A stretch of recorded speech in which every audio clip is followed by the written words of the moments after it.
Hello everyone, welcome to the lecture series of Design and Analysis of Algorithms. In today's video, we will learn how to calculate time complexity of various algorithms. So let's begin. Now mainly there are three types of algorithms: sequential algorithms, iterative algorithms and recursive algorithms. Now sequential algorithms क्या होती हैं? ऐसी algorithms जिसमें पूरा programme का flow sequence wise execute होता है. Like there are no if else construct, कोई लूप्स नहीं होंगे वहां पे. प्रोग्राम की हर एक इंस्ट्रक्शन एक के बाद एक ही फ्लो में एग्जीक्यूट होगी. लाइक फॉर एग्जाम्पल अगर हमें एडिशन ऑफ टू नंबर्स करना है तो हमने दोनों नंबर्स को प्रोग्राम में ही स्पेसिफाई कर दिया और इनको ऐड करने की जो इंस्ट्रक्शन है वो भी प्रोग्राम के अंदर ही एग्जीक्यूट कर दी. नाउ ऐसी एल्गोरिथम्स की टाइम कॉम्प्लेक्सिटी क्या होगी? हमेशा constant, and they will always take constant amount of time, that is θ1. Right. Next are iterative algorithms. Iterative algorithms क्या होती है? जिनमें हमारे पास कोई लूप्स आ जाए, एक ही हमारी इंस्ट्रक्शन मल्टीपल टाइम्स एग्जीक्यूट हो, इफ एल्स कंस्ट्रक्ट आ गए, such types of algorithms are your iterative algorithms. And recursive algorithms कौन सी होंगी? जिसमें हर एक algorithm में कोई ना कोई function हो जो अपने आप को ही call करे. So that is a function calling itself, that is known as a recursive algorithm. So let's first begin with iterative algorithms, that how we will calculate the time complexity for an iterative algorithm. Now there are some examples given over here. Let's say अगर हमें यहाँ पे loop given है. Now let's see how we will calculate the time complexity for this.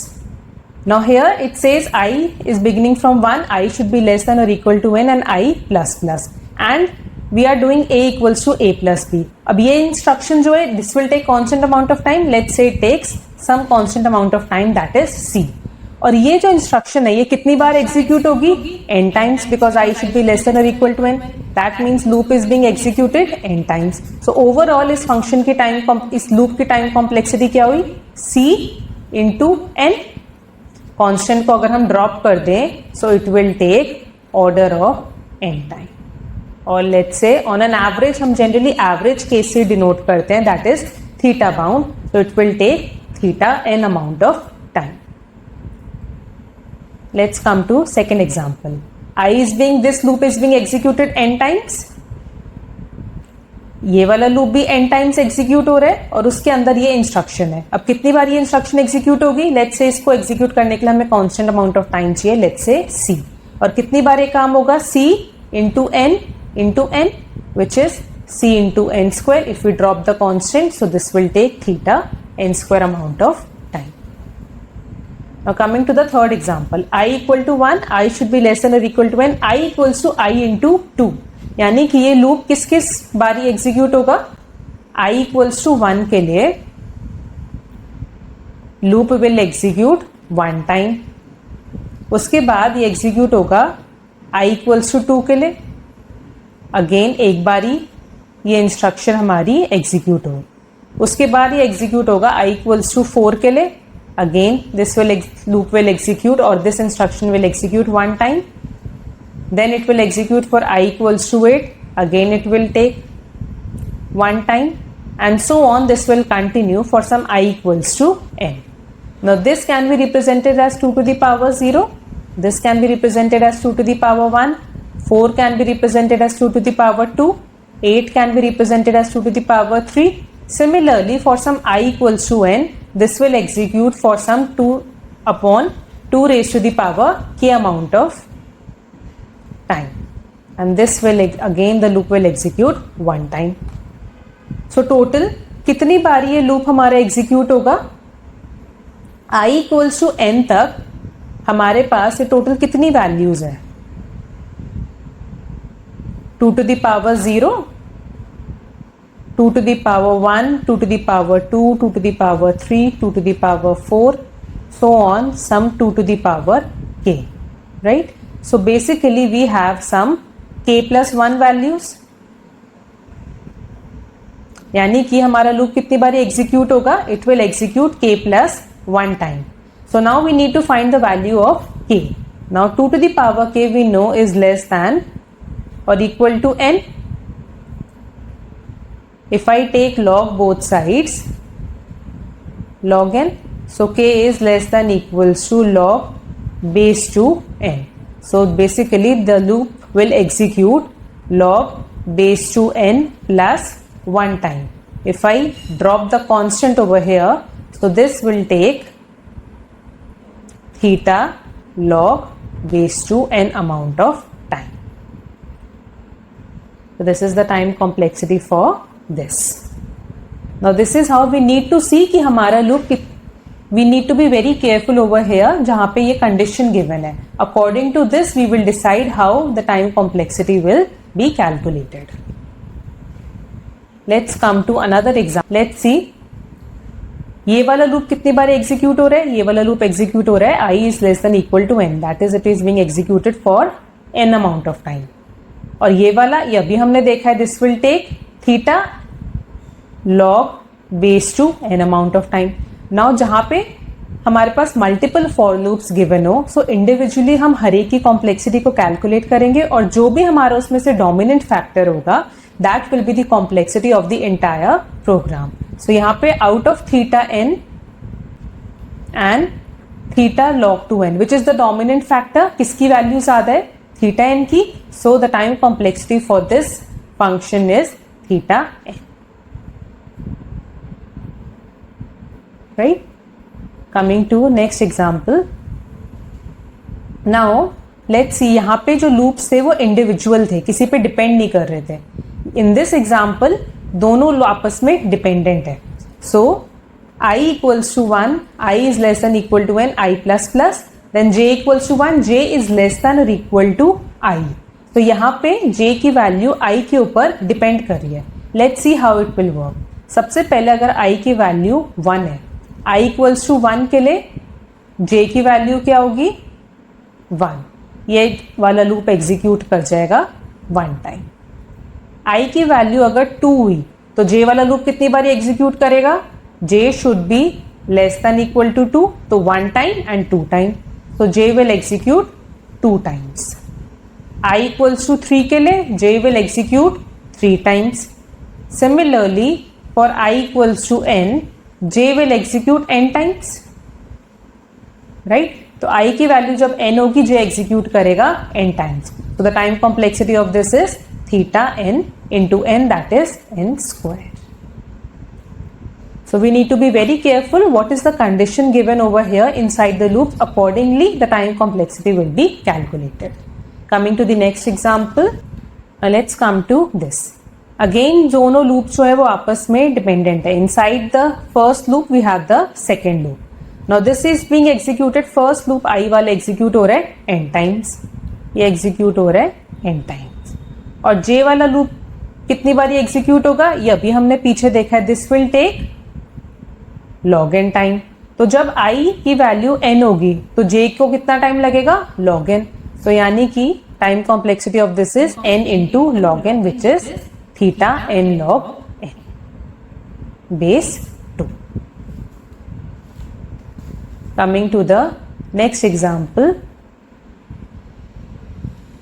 Now this is i equals to 1, i is less than equal to n, i equals to I into 2. Similarly for the next example, for the next loop, it is given j equals to 1, j is less than equal to n, j is equal to j into 2. Now this will take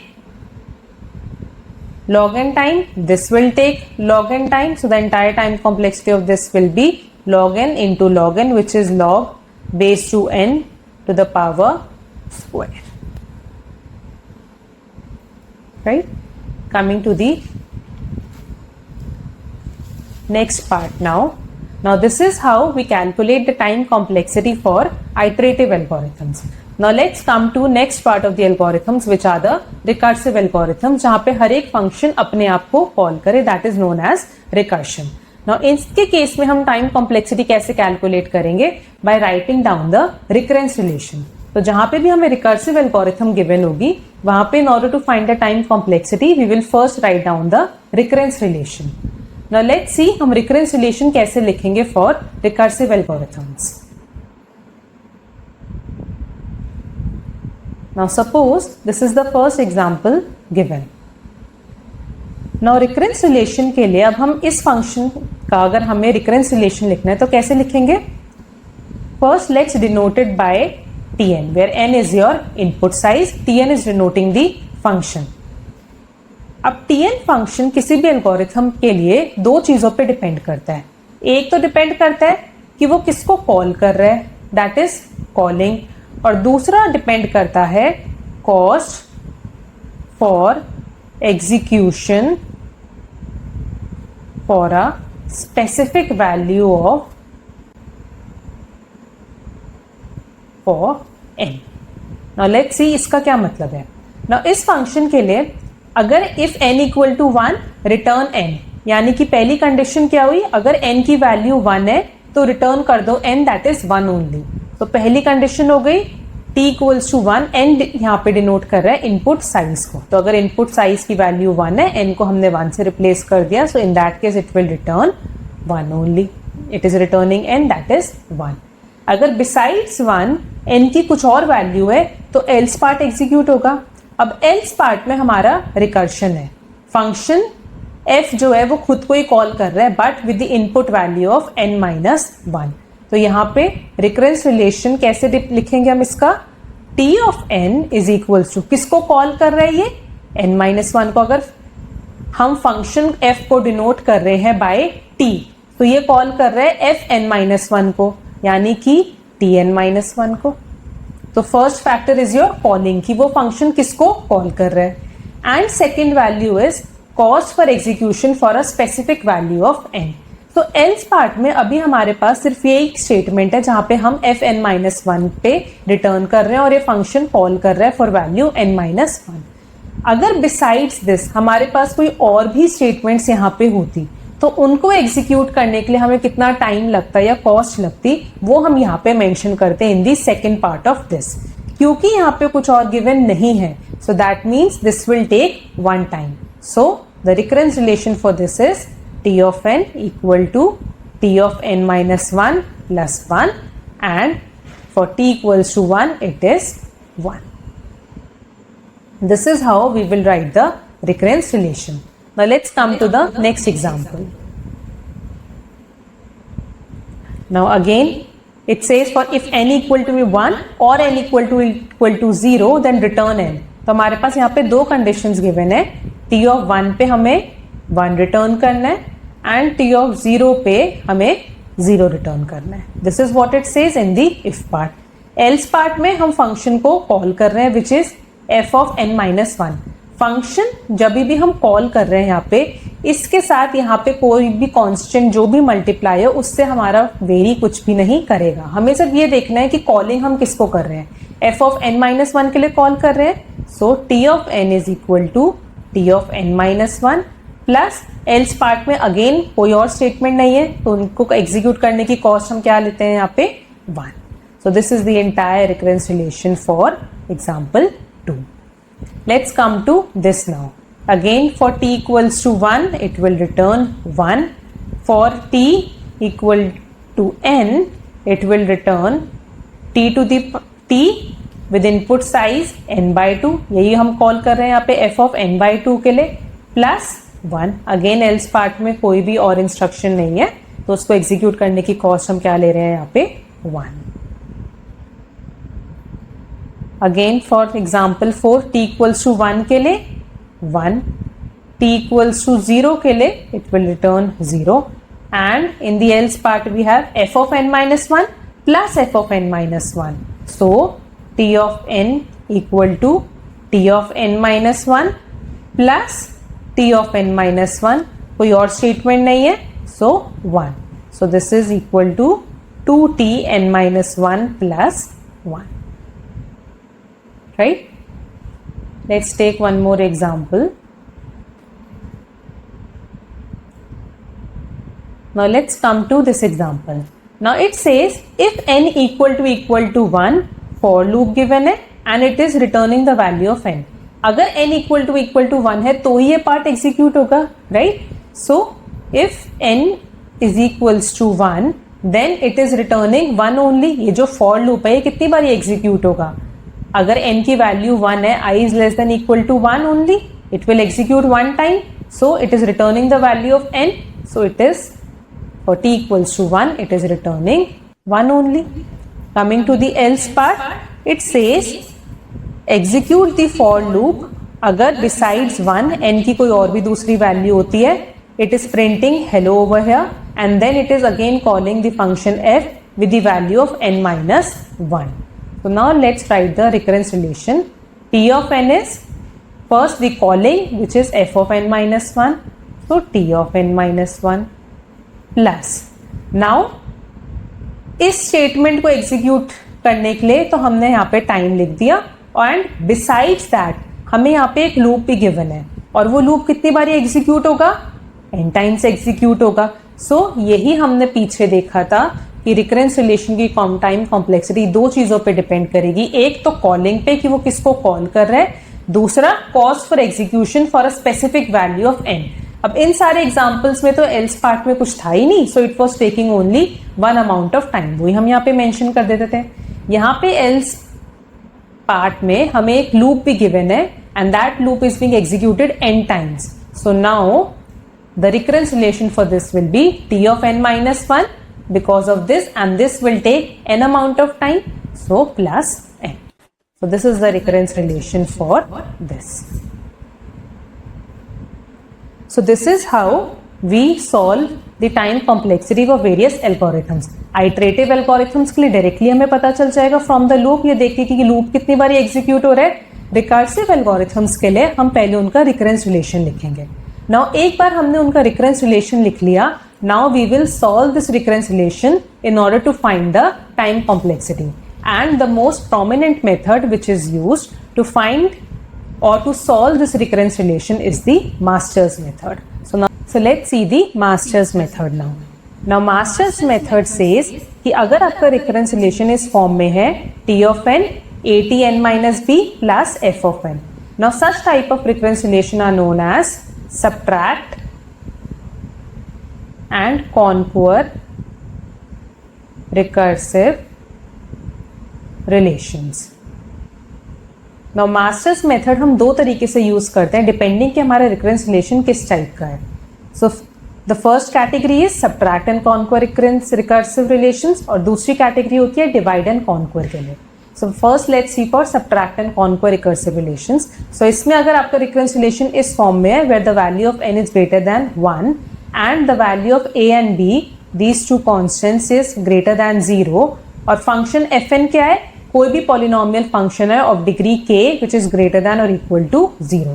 तो depending कि आपकी a की value क्या होगी, आपके tn की value ये होगी.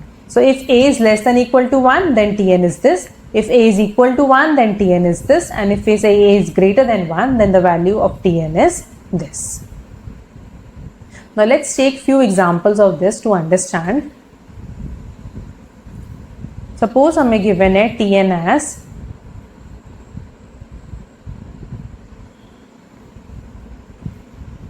राइट. अभी हमने जो फॉर्म देखा है that is tn at n minus b plus f of n. So now let's figure out what are the values of a, b and k. a is 0.5, b is 1 and this is your function. n is your function. इसकी power क्या है 1. So the value, so this function fn was n with a power k, that is the degree of the function. So here the value of k is 1 only. fn is n. So the value of k is 1. So अगर a की value less than 1 होती है then the time complexity is theta n to the power k. So the time complexity for this is t to the power n equals to theta n to the power k. K is 1 only, so theta n is the time complexity for this recurrence relation. Let's take another example. Suppose हमें given है tn equals to 2tn minus 1 plus 1. Now a is 2, b is 1. k की value यहाँ पे function को हम कैसे लिख सकते हैं, इस 1 को हम डिनोट कर सकते हैं n to the power 0, right. So k की वैल्यू क्या है यहाँ पे 0. So जब a की वैल्यू ग्रेटर देन 1 हो then your time complexity is theta n k a to the power n by b. So it is theta nk a to the power n by b. Let's substitute the values. k की value है 0, a की value है 2, n and b is 1 only. So this becomes theta 2 to the power n. Let's take another example.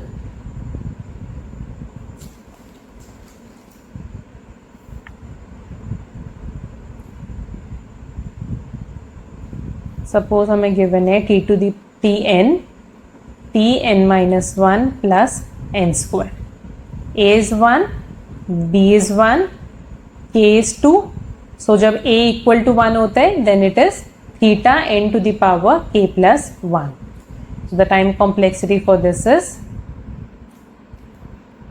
Tn equals to theta n k plus 1. K is 2, so it becomes equal to n cube.